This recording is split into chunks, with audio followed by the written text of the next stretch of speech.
Vicky and the delegates of the Republican Caucus. Good morning, everyone. My name is Matt Rayberg, and I am representing the Convention of States Action Movement.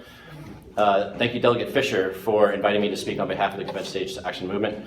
It is truly an honor to speak with all of you today.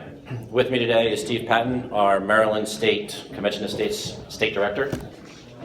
And like I said, my name is Matt Rayberg, and I live in Crownsville, Maryland, an area called...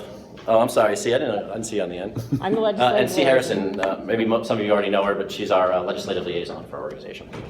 My name is Matt Rayberg, and I live in Crownsville, Maryland, in an area called Arden-on-the-Severn, not too far from the intersection of Generals Highway and I-97.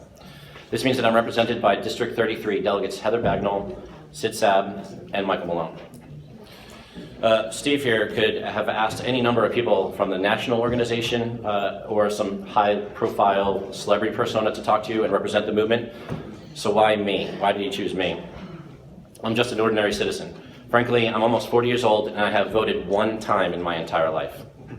I was a senior in high school. I'll tell you that story real quick. I was a senior in high school, and the cute girl in physics class wanted all her friends to vote for a certain delegate or representatives for the Board of Education. I was happy to oblige. However, when I looked down at the ballot, I didn't recognize a single name on that piece of paper. Yet I still voted. After that, I decided that I would never again vote uninformed. Unfortunately, instead of informing myself, I went to college and joined the Navy. I commissioned as an officer in the submarine force, completing three six-month deployments to the Western Pacific, Mediterranean, North Atlantic, and far too busy to keep up with the news of the day, let alone politics.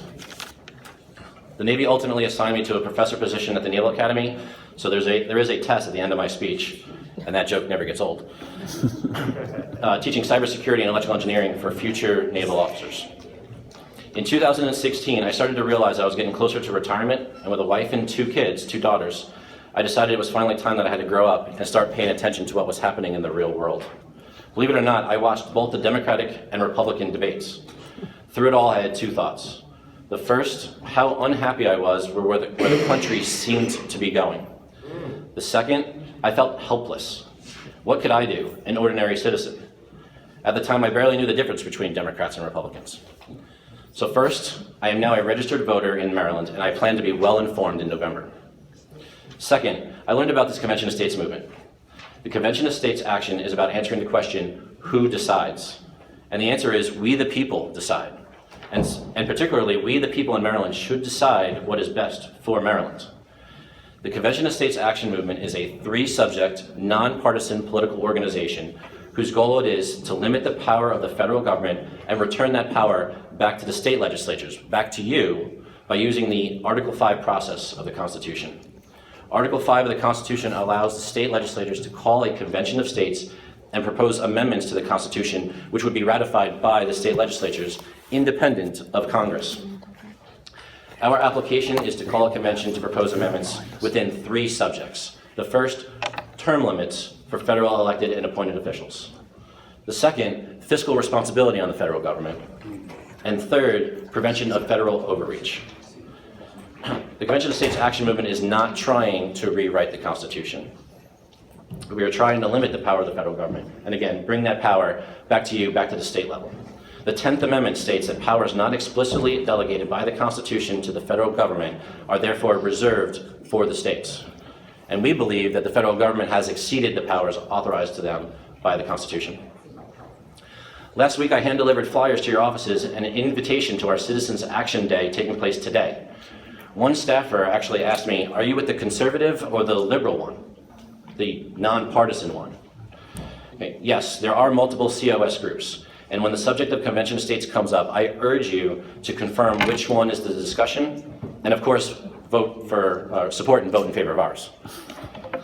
This is a nationwide grassroots movement, and we are growing exponentially, even in Maryland. We have over 17,000 petition signers across the state, up by over 3,000 from the previous year. 15 states across the country have already approved our application, making the Convention of States movement one of the most successful of its kind in the history of the United States.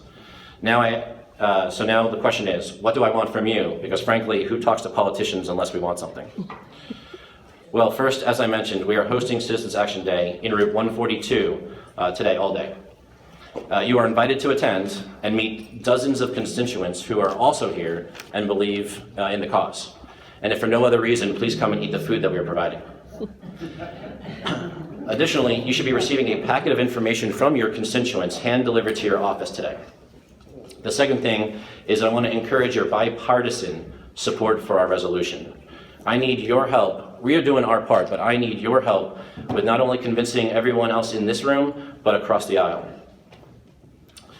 So why did Steve ask me to speak on behalf of the Convention of States Action? It's because I am an ordinary citizen, and the movement is about we the people should be deciding.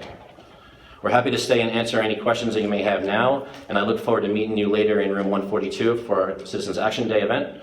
Thank you for your attention, and it was truly an honor to stand before you today, or sit. Thank you. Thank you. Are you going to have any further comments from you?